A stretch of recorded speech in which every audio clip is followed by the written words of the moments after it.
Bonjour. Aujourd'hui, en pleine tension entre la Russie, la Chine et les États-Unis, j'aimerais témoigner de ce mois d'avril où les États-Unis ont lâché un de leurs plus fidèles alliés dans le sud-est asiatique. Alors, en effet, le Sud-Vietnam a été créé après les accords de Genève de 1954. Alors qui stipulait la création de deux États indépendants, le Nord-Vietnam, de régime communiste, et le Sud-Vietnam. Alors, le Nord-Vietnam soutenu par la Chine populaire et l'Union soviétique.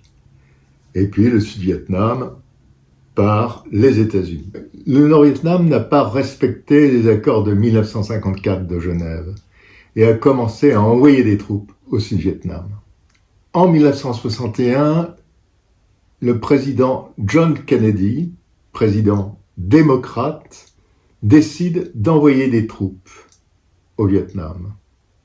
Cela durera jusqu'en 1973. En 1973, un président républicain signe un accord de paix avec le Nord-Vietnam. Ce Nord-Vietnam qui s'engage d'ailleurs à ne plus attaquer le Sud-Vietnam. Quelques mois après cet accord, et après que les Américains soient partis du Sud-Vietnam, l'offensive nord-vietnamienne recommence. Et nous voici en 1975, où le Sud-Vietnam est complètement débordé par l'offensive communiste nord-vietnamienne, chinoise et soviétique. Saigon appelle encore une fois à l'aide les États-Unis d'Amérique. Et voici le récit des 30 derniers jours où les États-Unis ont hésité. Ils ont hésité à venir en aide à leurs alliés sud-vietnamiens qui s'étaient sacrifiés pour rien. Vous allez le voir. Surtout, Da Nang, la grande base de Da Nang qui avait été construite par les Américains et donnée aux Sud-Vietnamiens. La grande base de Da Nang vient de tomber aux mains des troupes communistes.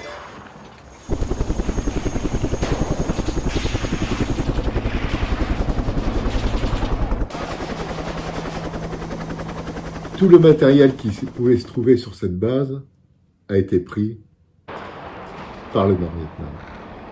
C'était une catastrophe, une véritable catastrophe pour l'armée sud-vietnamienne. Alors voilà, nous sommes à Son Loc, nous sommes à 60 km de Saigon. Cette petite ville est bombardée par l'artillerie nord-vietnamienne. Et la grande base de Bien Hoa tient encore. Les combats font rage. Moi, je suis blessé au bras. Les civils fuient. Les bombardements sont intenses. Les rangers vietnamiens tentent de contenir les Nord-Vietnamiens. La population a toujours le souvenir des massacres de Hue où des charniers ont été découverts. L'aviation sud-vietnamienne reprend l'air. Mais problème, il n'y a plus de bombes. Les munitions commencent à manquer.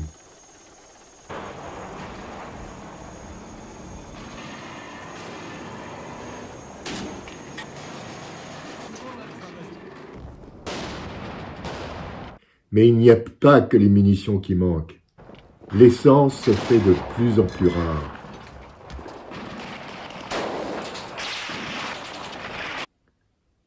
Alors le 17 avril, une nouvelle terrible nous arrive. Phnom Penh, la capitale du Cambodge, est tombée aux mains des Khmers rouges.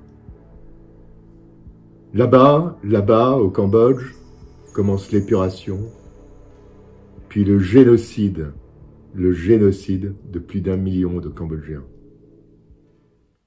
Le 21 avril 1975, le dernier verrou avant Saigon, tombe. Son Loc a été complètement écrasé par les obus. C'était la dernière position stratégique avant Saigon.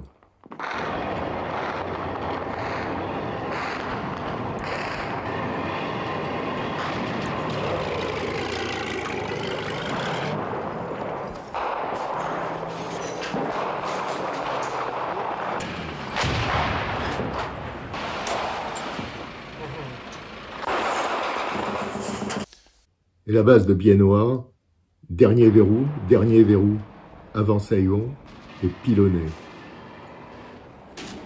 Désormais, rien, absolument rien, ne peut arrêter l'offensive communiste. Les Sud-Vietnamiens et des étrangers cherchent maintenant à être évacués. Des scènes de panique et de confusion ont lieu autour des hélicos.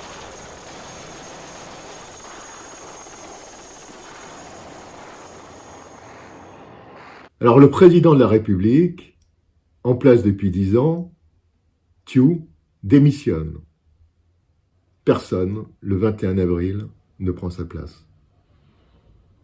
Maintenant, tout le monde sait que sans intervention américaine, c'est fini. Sans intervention de la 7e flotte, c'est terminé. Alors à Washington, on envisage de créer un corridor humanitaire de Saigon à la mer, mais rien d'autre. C'est une proposition, elle n'est pas entérinée par le gouvernement américain. Alors dans la capitale, le couvre-feu a été décrété. Et Bien Hoa vient de tomber aux mains des communistes. La radio nord-vietnamienne émet ce communiqué des victoires. À l'est de Saigon, nous parvient la nouvelle des grandes victoires qui réjouit tous les cœurs. À 22h du 28 avril, les forces armées et la population de Bien Hoa se sont rendus totalement maîtres de la base militaire et du centre. Des réfugiés arrivent à prendre place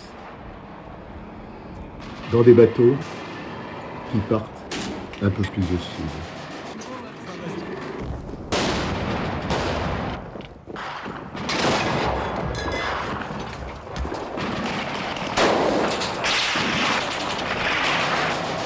Le 26 avril 1975, des renforts de l'armée de Saigon sont envoyés sur la route entre Bien Hoa et Saigon pour essayer de contrer l'offensive des chars.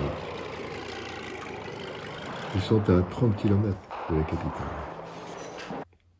Alors, sur cette route, il y a des combats. L'armée a pu faire reculer de quelques centaines de mètres les troupes nord-vietnamiennes.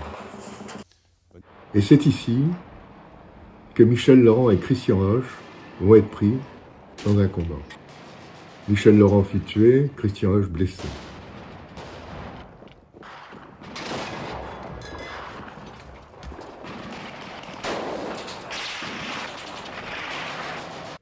Jean Lartégui, journaliste et écrivain, est arrivé à Saigon. Il raconte. J'ai donné quelques coups de téléphone en arrivant. J'ai appelé tel copain chinois de Cholon, tel copain vietnamien, et toujours la même réponse. Monsieur Pala, monsieur Pati, monsieur Voyage, monsieur Vacances. Ça veut dire qu'ils avaient foutu le camp. Donc les gens avisés déjà sentaient qu'il allait se passer quelque chose et que c'était perdu. Sur le pont de la rivière de Saigon, on se bat. Les réfugiés, sous le tir des divisions communistes, essayent de fuir en direction de Saigon. C'est la panique, la fuite en avant. Nous avons maintenant la certitude que les Américains ne viendront pas.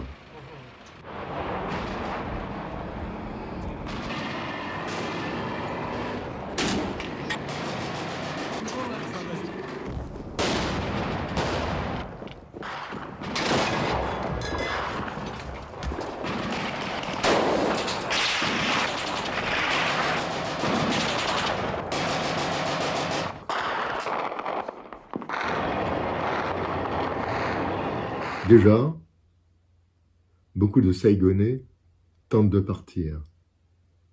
Les Américains sont embarqués avec des hélicoptères vers la 7e flotte. C'est fini.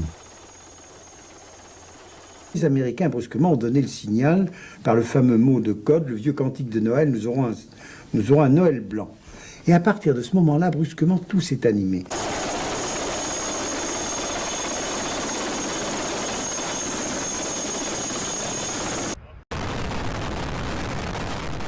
Nous avons assisté à l'ambassade américaine, cette espèce de folie de gens qui voulaient se précipiter pour être enlevés dans une confusion extrême. On a vu par exemple l'ambassadeur d'Italie grimper un grillage pour arriver à se passer de l'autre côté. Ben, c'était insensé. Enfin, ce 28 avril, des roquettes tombent sur la capitale. Des incendies se déclarent.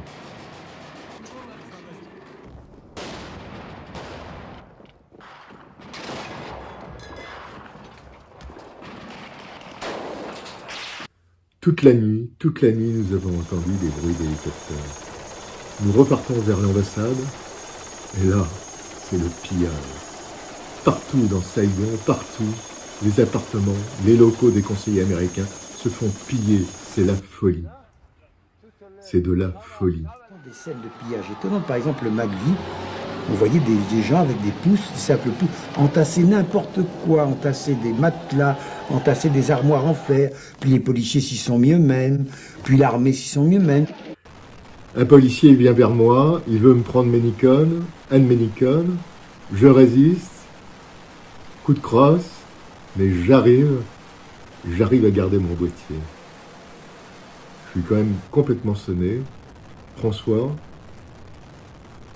m'accompagne à l'hôpital Graal. J'y reste environ 3 heures. Et pendant ce temps, François va faire ces photos que je trouve inoubliables. Elles représentent la fin de la guerre du Vietnam et la déconfiture américaine. 30 avril 1975. 7 heures du matin, nous partons à Tan Xuan Nuet. Tan Xuan Nuet, l'aéroport de Saigon. Il y a encore des combats là-bas. Ce sont les parachutistes vietnamiens qui résistent. Ils résistent, c'est les derniers combats.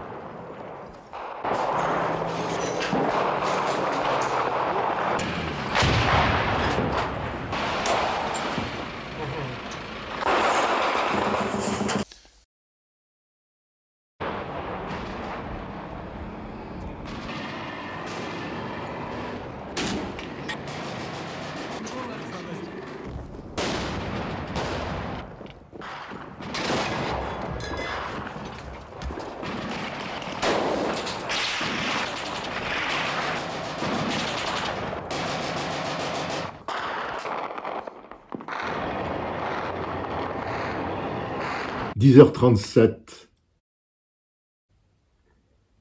Le président Min prend la parole. Il demande à l'armée d'arrêter tous les combats et de se rendre. Se rendre aux troupes nord-vietnamiennes.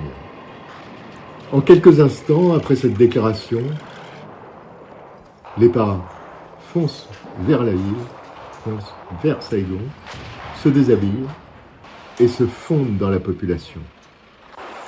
Et là, pour la première fois, nous apercevons les troupes du Nord-Vietnam.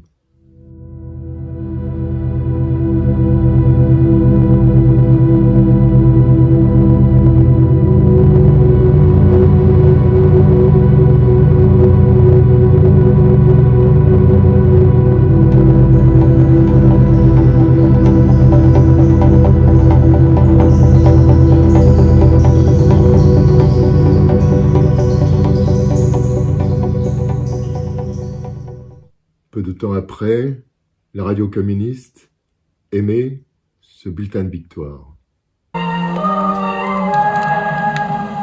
Ici, la voix du Vietnam émettant de Hanoï, capitale de la République démocratique du Vietnam. La ville de Saigon, qui porte le glorieux nom de Ho Chi Minh, a été totalement libérée. Saigon va devenir Ho Chi Minh Ville. C'est terminé. La guerre du Vietnam vient de finir. Puis, lentement, la population vient au contact des Nord-Vietnamiens. Et doucement, le régime communiste commence à prendre place. Ces soldats du Nord sont éberlués par la richesse de Saigon. Ils seront bientôt remplacés par des troupes fraîches, mais encadrées par des commissaires politiques. Le premier geste du nouveau pouvoir est d'abattre la statue du combattant vietnamien. Et quelques jours plus tard, un lieutenant-colonel sud-vietnamien se suicide par les feux dans les débris de la statue. Le 15 mai 1975, des troupes fraîches venues du Nord-Vietnam défilent dans Saigon en vainqueurs.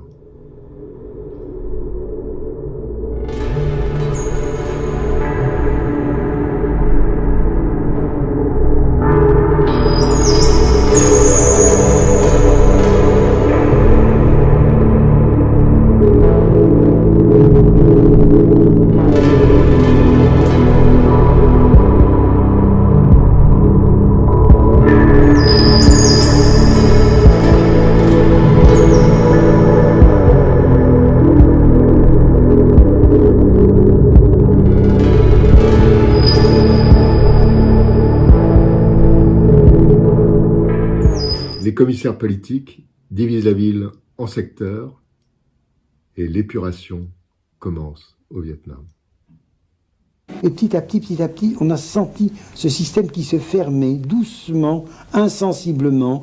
On a commencé à voir des gens qui étaient envoyés qui étaient recensés, envoyés dans des camps de rééducation pour 2 jours, 3 jours, 5 jours. En fait, ils ne réapparaissaient plus. Un de mes amis, porte-parole de l'armée sud-vietnamienne, que nous avions caché à l'hôpital Graal, qui a été obligé de partir car l'administration française n'a pas voulu le couvrir. Un de mes amis est parti en camp de rééducation, comme des centaines de milliers d'autres Vietnamiens. Voici son témoignage. Je me suis présenté pour 30 jours qui a duré 7 ans de ma vie. C'est-à-dire que j'ai fait les camps de concentration, j'ai été déporté au Nord-Vietnam et c'est là que je suis resté jusqu'en 1982. Vous avez été déporté dans quelles conditions? C'est le train de l'enfer. On a été entassés dans les wagons à bestiaux, à 70-75 personnes avec tout notre barda. Ben, il y en a qui n'ont pas pu supporter. Beaucoup sont morts en cours de route parce que les wagons sont fermés hermétiquement avec des planches de bois et puis cadenassés de l'extérieur. Ma mère était morte dans un camp de concentration. Bon, j'ai plus rien. Je suis complètement déraciné. Les Vietnamiens sont attachés au pays par la famille, les ancêtres. Merde. Et voilà, peu de temps après, nous avons été mis dans un avion américain, piloté par un Nord-Vietnamien, direction Vientiane, la capitale du Laos, le Laos qui avait été également pris par le Nord-Vietnam. Mais de Vientiane, nous avons pu rejoindre la Thaïlande et de Thaïlande, prendre un avion jusqu'à Paris où nous allons pu ramener nos films et témoigner de ce que nous avions vu. Voilà. Merci. À bientôt. Au revoir.